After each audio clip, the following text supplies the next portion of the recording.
ನಿಮ್ಗೆ ಏನ್ ಅನ್ಸುತ್ತೆ ಅಂತ ಹೇಳಿ ಹಾಗೆ ಮಾಳವಿಕಾ ಮೇಡಮ್ ಅವರು ಪತ್ರಕರ್ತರಾಗಿ ಈಗ ನಾನು ದಸರಾ ಅನ್ನೋದು ನಿಮ್ಮ ಪ್ರಕಾರ ಅದು ಹಿಂದೂಗಳ ಧಾರ್ಮಿಕ ಆಚರಣೆಯೋ ಅಥವಾ ಸರ್ಕಾರಿ ಕಾರ್ಯಕ್ರಮ? ನಾಡ ಹಬ್ಬ ಮೇಡಮ್, ಯಾರು ಬೇಕಾದ್ರೆ ಈಗ ಅಲ್ಲಿ ಆಚರಣೆಗಳು ಏನಾಗುತ್ತೆ? ಆಚರಣೆಗಳು ಎಲ್ರಿಗೂ ಅದು ಸರಿ ನಾಡ ಹಬ್ಬ ಅಂತಂದ್ಮೇಲೆ ಉದ್ಘಾಟನೆ ಅಂದ್ರೆ ಹೇಗಾಗುತ್ತೆ? ಯಾವ ರೀತಿಯ ಪ್ರಕ್ರಿಯೆಗಳಲ್ಲಿ ಇರುತ್ತೆ? ಬಂದ್ ಕಟ್ ಮಾಡ್ತಾರಾ? ಅಲ್ಲಲ್ಲ, ಚಾಲನೆ ಕೊಡೋದು ಯಾವ ರೀತಿ ಇರ್ಬೋದು ಮೇಡಮ್. ನೀವು ದಸರಾ ನೋಡಿದಿರಲ್ಲ ಸರ್, ಹೆಂಗೆ ಚಾಲನೆ ಕೊಡೋದು ಅಂದ್ರೆ ಹೆಂಗೆ, ಏನ್ ಪ್ರಕ್ರಿಯೆ ಇರುತ್ತೆ? ಇವತ್ತಿನ ದಿನ ಇದು ಪ್ರಾರಂಭ ಮಾಡ್ತಾ ಇದೀವಿ ಅಂತ ಹೆಂಗ್ ಮಾಡ್ತಾರೆ ಸರ್?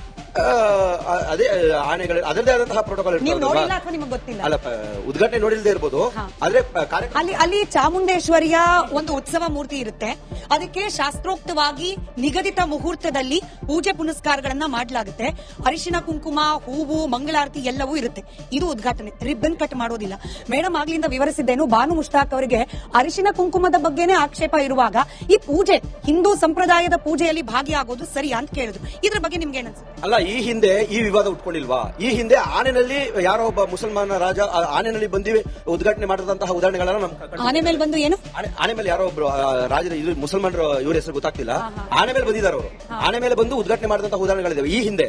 ಈಗ ವಿವಾದ ಉಟ್ಕೊಂಡಿರೋದು ಏನಕ್ಕೆ? ಆಗ್ಲೂ ವಿವಾದ ಆಗಿತ್ತು ಸರ್, ನಿಮಗೆ ಗೊತ್ತಿಲ್ಲ ಅನ್ಸುತ್ತೆ. ನೀವೇ ಬೇರೆಯವ್ರು ಯಾರಾದ್ರೂ ಪ್ರಶ್ನೆ? ಅವ್ರಿಗೆ ಏನೋ ಗೊಂದಲ ಇದೆ, ಅದ್ರ ಬಗ್ಗೆನೂ ನಾನು ವಿವರ ಹೇಳ್ಬಿಡ್ತೀನಿ. ಇತಿಹಾಸ ನಾವು ಓದ್ಕೋಬೇಕು ಮೈ ಫ್ರೆಂಡ್, ಓದ್ಕೋಬೇಕು. ನಾವು ಓದ್ಕೊಳ್ದೆ ಚರ್ಚೆಗೆ ಕೂತ್ಕೋಬಾರ್ದು. ಅವಾಗ ಕಳೆದು ಹೋಗ್ತೀವಿ, ನೀವು ಕಳೆದು ಹೋಗದ ಹಾಗೆ. 9 ರಾತ್ರಿಗಳು ದೇವಿಯ ಮತ್ತು ಮಹಿಷನ ಕಾಳಗ ನಡೆಯುತ್ತೆ, ಯುದ್ಧ ನಡೆಯುತ್ತೆ. ಆ ದೇವಿ ಮಹಿಷನನ್ನ ಸಂಹರಿಸಿ ವಿಜಯದಶಮಿ ಅನ್ನೋದು ಅವಳ ವಿಜಯೋತ್ಸವ. 10ನೇ ದಿವಸ 9 ರಾತ್ರಿಗಳ ಕಾಳಗ. ಆಯ್ತಾ? ಇದು ಒಂದು. ಎರಡನೇದು ರಾಮ ರಾವಣರ ಯುದ್ಧ. ಅದು ಬಹಳ ದೊಡ್ಡ ಒಂದು ಘಟನೆ ನಡೆದದ್ದು, ಘಟಿಸಿ ಹೋಗಿದ್ದು. ರಾವಣನ ಸಂಹಾರ ಆಗತ್ತೆ, ರಾಮ ಗೆದ್ದು ಬರ್ತಾನೆ. ವಿಜಯದಶಮಿ ನಾರ್ತ್ ಇಂಡಿಯಾಲೆಲ್ಲ ಆಚರಣೆ ಮಾಡ್ತಿದ್ರಲ್ಲ. ಯಾರೋ ಒಬ್ಬ ರಾಜ ಮಾಡ್ಬಿಟ್ಟ, ಅದ್ಯಾವುದೋ ಆನೆ ಮೇಲೆ ಕೂತ್ಕೊಂಡು ಬಂದ ಅಂತ ಅಂದ್ರಲ್ಲ, ಯಾರೋ ಒಬ್ಬ ರಾಜ ಅಲ್ಲ. ಹೈದರ್ ಅಲಿ ಟಿಪ್ಪು ಸುಲ್ತಾನ್ನ ಹೇಳಬೇಕು ಅನ್ಕೊಂಡು ನೀವು ಮರ್ತೋಯ್ತು ಅವರಿಬ್ಬರ ಹೆಸರು. ಅವರಿಬ್ರು ನಿಮ್ಮ ಆರಾಧ್ಯ ದೈವ ಹೇಗೆ ಬರೀತೀರ ಅವ್ರನ್ನ? ಇಲ್ಲಿ ಈ ಹೈದರ್ ಅಲಿ ಟಿಪ್ಪು ಸುಲ್ತಾನದ್ದು ಅದು ಚೂರು ಇತಿಹಾಸ ಓದ್ಕೊಂಡೆ. ಮೊನ್ನೆ ಮುಖ್ಯಮಂತ್ರಿಗಳೇ ಅದನ್ನು ಉಲ್ಲೇಖ ಮಾಡಿದ್ದಾರೆ, ಆ ಕಾಲದಲ್ಲಿ ಇರ್ಲಿಲ್ವಾ ಅಂತ. ಹೈದರ್ ಅಲಿ ಕಾಲದಲ್ಲಿ ಮಾಡಿದ್ದಾರೆ.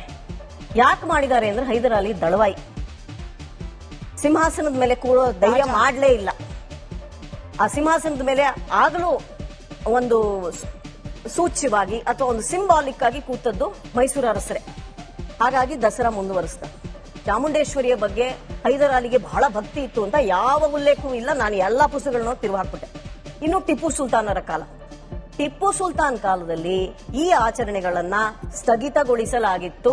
Any historian can challenge me on this. ಸ್ಥಗಿತಗೊಳಿಸಲಾಗಿತ್ತು. ಹಾಗಾಗಿ ಅವ್ರು ಮಾಡ್ಲಿಲ್ಲ ಸರ್, ಮಾಡ್ಲಿಲ್ಲ ಅವರು ದಸರಾನ. ಮೈಸೂರು ಅರಸರು ಬಂದ ಮೇಲೆ ಮತ್ತೆ ದಸರಾ. ಚಾಮುಂಡೇಶ್ವರಿ ಹೇಗೆ ಉದ್ಘಾಟನೆ ನಡೆಯುತ್ತೆ ಅಂತ ನೀವು ಗೊತ್ತಿಲ್ಲ ಅಂದ್ರೆ ನಿಮಗೆ ಹೇಳ್ತೀನಿ. ಅವ್ರು ಹೇಳಿದ ಹಾಗೆ ಅಲ್ಲಿ ಆನೆ ಬರೋದು ನಿಜ, ಚಾಮುಂಡೇಶ್ವರಿ ಪೂಜೆ ಆಗಿನೇ ಅಲ್ಲಿಂದ ಮೆರವಣಿಗೆ ಹೊರಡುತ್ತೆ. ಅಲ್ಲಿ ಹಾಗೆ ದಸರಾ ಪ್ರಾರಂಭ ಆಗೋದು. ಇವತ್ತಿನವರೆಗೂ ರಿಬ್ಬನ್ ಕಟ್ಟಿಂಗ್ ಇಲ್ಲ. ಸ್ಮಿತಾ ಅದನ್ನ ಬಹಳ ಚೆನ್ನಾಗಿ ಹೇಳಿದ್ರು. ಸೆಕ್ಯುಲರ್ ಹಬ್ಬ ಅಲ್ಲ, ಚಾಮುಂಡೇಶ್ವರಿ ಆಚರಣೆ. ಹಾಗಾಗಿ ಇದ್ರಲ್ಲಿ ನಮ್ಗೆ ಯಾವ ಕನ್ಫ್ಯೂಷನ್ ಬೇಡ. ಇದೆಲ್ಲದರ ಬಗ್ಗೆ ಆಕೆಗೆ ವಿರೋಧ ಇದೆ, ನಮಗಲ್ಲ. ಜನರ ಪರವಾಗಿ ಅವರಿಗೆ ನಮ್ಮ ಸರ್ಕಾರದಿಂದ ಹೋಗಿದೆ, ಅದಕ್ಕೆ ನಾವು ಸ್ವಾಗತ ಮಾಡ್ತಾರೆ. ಇವನ್ ಯಾರೋ ಎಣ್ಣೆ ಗಾಡಿ ಇಲ್ಲಿರುವವರ 7 ಕೋಟಿ ಜನರಲ್ವಾ? ಇಲ್ಲಿರುವವರು 7 ಕೋಟಿ ಜನರಲ್ವಾ? ಮತ ಹಾಕಿ ಗೆಲ್ಸಿ ಅವರಿಗೆ ಸಿಂಪಲ್. ನೀವೇನಂದ್ರಿ ಸರ್? 7 ಕೋಟಿ ಜನರ ಪರವಾಗಿ ಆಯ್ಕೆ. ಇಲ್ಲಿರುವವರು 7 ಕೋಟಿ, ಇಲ್ಲಿರುವವರು 7 ಕೋಟಿ ಜನ. ಹೌದು ಅಲ್ಲ ಮೇಡಮ್, 7 ಕೋಟಿ ಪರವಾಗಿ ಸರ್ಕಾರ ಅಲ್ವಾ? ಅಲ್ಲ, ನಾನು ಕೇಳಿ ನೀವ್ ಹೇಳಿದ್ರಿ. ಒಂದ್ ನಿಮಿಷ, ನೀವು ಕನ್ಫ್ಯೂಸ್ ಆಗ್ತಿದ್ದೀರಿ ಸರ್. ನೀವೇನಂದ್ರಿ 7 ಕೋಟಿ ಸರ್? ಒಂದ್ ನಿಮಿಷ 7 ಕೋಟಿ ಜನರ ಪರವಾಗಿ ಸರ್ಕಾರ ಬಾನು ಮುಷ್ತಾಕ್ ಅವರನ್ನ ಆಯ್ಕೆ ಮಾಡಿದೆ ಅಂತ ನೀವೇ ಹೇಳಿ, ಹೌದಲ್ವಾ? ಇಲ್ಲಿರುವವರು 7 ಕೋಟಿ ಜನ, ಹೌದು ಅಲ್ವಾ? ಆ 7 ಕೋಟಿಗೆ ಸೇರಿದವರು ಹೌದು ಅಲ್ಲ ಇಲ್ಲಿರುವವರು? ಹೌದು ಮೇಡಮ್, ಅವರು ನಿಮಗೆ ಒಪ್ಪಿಗೆ ಇದೆಯಾ? ಮಹೇಶ್ ಜೋಶಿ ಅವರು ಆಲಯದ ಆವರಣದಲ್ಲಿ ತಾಯಿ ಭುವನೇಶ್ವರಿ ಪ್ರತಿಮೆ ಇಟ್ಟು ಪೂಜೆ ಪುನಸ್ಕಾರ ಮಾಡತಂತ ಸಂದರ್ಭದಲ್ಲಿ ಕನ್ನಡ ಸಾಹಿತ್ಯ ಸಮ್ಮೇಳನಕ್ಕೆ ವಿರೋಧ ವ್ಯಕ್ತಪಡಿಸಿ ಜನ ಸಾಹಿತ್ಯ ಸಮ್ಮೇಳನವನ್ನ ಈ ನಾಡಿನ ಬಂಡಾಯ ಸಾಹಿತಿಗಳು ಆಯೋಜಿಸಿದ್ರು. ಆಯೋಜಿಸುವಂತಹ ಸಮಯದಲ್ಲಿ ಬಾನು ಮುಷ್ತಾಕ್ ಅವರು ಸ್ಮಿತಾ, ಬಂಡಾಯ ಇಷ್ಟೊಂದು ಸಾಹಿತ್ಯದ ವಿವರಣೆ ಬೇಡ, ನಾನು ಓದ್ಬಿಡ್ತೀನಿ. ಬಂಡಾಯ ಅವ್ರು- ಸಾಹಿತ್ಯದ ಹೊರಗಡೆ ವೇದಿಕೆಯಲ್ಲಿ ಹೋಗ್ತಿದ್ರೆ ಬಂಡಾಯದ ನಿಲುವಿನಲ್ಲಿ ಮಾತನಾಡಿ ಯಾರನ್ನು ವಿರೋಧಿಸಿದ್ರು ಆ ವೇದಿಕೆಯಲ್ಲಿ? ಆ ವೇದಿಕೆಯಲ್ಲಿ ಅವರು ವಿರೋಧಿಸಿದ್ದು ಕನ್ನಡವನ್ನ ಒಂದು ತಾಯಿಯ ರೂಪ ಕೊಟ್ಟು ಅರಿಶಿನ ಕುಂಕುಮ ಲೇಪಿತ ಮಾಡಿ ಮಂದಹಾಸದ ಮೇಲೆ ನಿಲ್ಲಿಸಿದಾಗ ಅದನ್ನ ಯಾರು ವಿರೋಧ ಮಾಡಿದ್ಯಾ? ಅಲ್ಪಸಂಖ್ಯಾತ ಮಹಿಳೆಯಾಗಿ ಒಂದು ಧಾರ್ಮಿಕ ನಿಲುವಿನಲ್ಲಿರುವ ನಾನು ಹೇಗೆ ಪೂಜೆಯಲ್ಲಿ ಪಾಲ್ಗೊಳ್ಳಲಿ? ನಾವು ಅದನ್ನ ಅದೇ ಪ್ರಶ್ನೆ 20 ದಿನದಿಂದ ಒಂದ್ ನಿಮಿಷ ಅದನ್ನ ಕಳೆದ 20 ದಿನದಿಂದ ಚರ್ಚೆ ಮಾಡಿದೀವಿ. ನಾನು ಕೇಳಿದ ಸಿಂಪಲ್ ಪ್ರಶ್ನೆ, ಬಾನು ಮುಷ್ತಾಕ್ ಅವರು ಆ ವೇದಿಕೆಯಲ್ಲಿ ವಿರೋಧ ಮಾಡಿದ್ದು ಯಾರನ್ನ? ಒಂದು ಕನ್ನಡ ಭಾಷೆಯಲ್ಲಿರುವ ಒಂದು ವ್ಯವಸ್ಥೆಯನ್ನ, ಯಾವ ವ್ಯವಸ್ಥೆ? ಕನ್ನಡವನ್ನು ಕೇವಲ ಭುವನೇಶ್ವರಿ ತಾಯಿಯ ಅರಿಶಿನ ಕುಂಕುಮ ಭುವನೇಶ್ವರಿ ಅಂದ್ರೆ ಯಾರು? ಲೇಪಿತವಾಗಿ ಮಂದಹಾಸದ ಮೇಲೆ ಯಾರು? ಗುರುತಿಸಿ ದೀನ ದಲಿತರನ್ನ, ಭುವನೇಶ್ವರಿ ಶೋಷಿತರನ್ನ ಯಾರು? ದೂರ ನಿಲ್ಲಿಸಿ ಬ್ರಾಹ್ಮಣ್ಯರನ್ನ ಮುಂದೆ ನಿಲ್ಲಿಸಿರುವ ನಿಲುವನ್ನು ಸರ್, ವ್ಯಕ್ತಪಡಿಸಿದವರು. ಭುವನೇಶ್ವರಿನ ಕೇವಲ ಬ್ರಾಹ್ಮಣರು ಪೂಜೆ ಮಾಡ್ತಾರ ಸರ್? ಏನ್ ಮಾತಾಡ್ತಿದ್ದೀರಾ? ಅಂದ್ರೆ ಕನ್ನಡವನ್ನ ಕೇವಲ ಬ್ರಾಹ್ಮಣರು ಮಾತಾಡೋದಾ? ಅಲ್ಲ, ಕನ್ನಡವನ್ನ ಭುವನೇಶ್ವರಿ ನಿಮ್ಮ ಪ್ರಕಾರ ಕನ್ನಡ ಬೇರೆ ಅಲ್ಲಲ್ಲ? ಒಂದ್ ನಿಮಿಷ ಕಿರ್ಚಬೇಡಿ. ನನ್ ಸಿಂಪಲ್ ಪ್ರಶ್ನೆ, ಸಿಂಪಲ್ ಉತ್ತರ. ಒಂದ್ ನಿಮಿಷ ಸರ್. ಭುವನೇಶ್ವರಿ ಅರ್ಥಾತ್ ಕನ್ನಡಾಂಬೆಯನ್ನ ಕೇವಲ ಬ್ರಾಹ್ಮಣರು ಮಾತ್ರ ಪೂಜೆ ಮಾಡ್ತಾರಾ? ಭುವನೇಶ್ವರಿಯ ಕನ್ನಡವನ್ನ ಭುವನೇಶ್ವರಿ ತಾಯಿಯ ರೂಪ ಕೊಟ್ಟು ಅರಿಶಿನ ಕುಂಕುಮ ಲೇಪಿತಳಾಗಿ ಸಿಂಹಾಸನದ ಮೇಲೆ ಕುಳ್ಳಿರಿಸಿ ಬ್ರಾಹ್ಮಣರನ್ನು ಮುಂದೆ ಇಟ್ಟಿದ್ದೀರಾ? ನಾರಾಯಣಗೌಡರು ಅನ್ನೋ ಹೆಸರು, ನಾರಾಯಣಗೌಡರು ಅನ್ನೋ ಹೆಸರು ಗೊತ್ತಾ ಸರ್? ನಾರಾಯಣಗೌಡರು, ಒಂದ್ ನಿಮಿಷ ತಾಳ್ಮೆ. ನಾರಾಯಣಗೌಡರು ಅನ್ನೋ ಹೆಸರು ಗೊತ್ತಾ ಸರ್? ಯಾರವರು? ಕರವೇ ರಕ್ಷಣಾ ಅವರ ಹೋರಾಟ ಯಾವುದ್ರ ಪರವಾಗಿರುತ್ತೆ? ಕನ್ನಡ ಪರ. ಅವ್ರು ಬ್ರಾಹ್ಮಣರ ಸರ್? ಅಷ್ಟೇ ಉತ್ತರ ಅಷ್ಟೇ.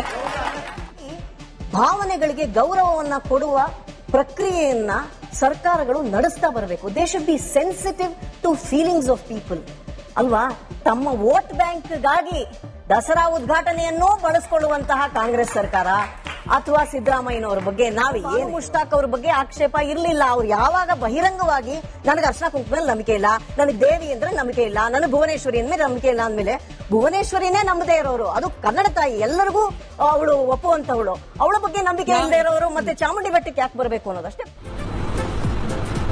ಅಷ್ಟೇ.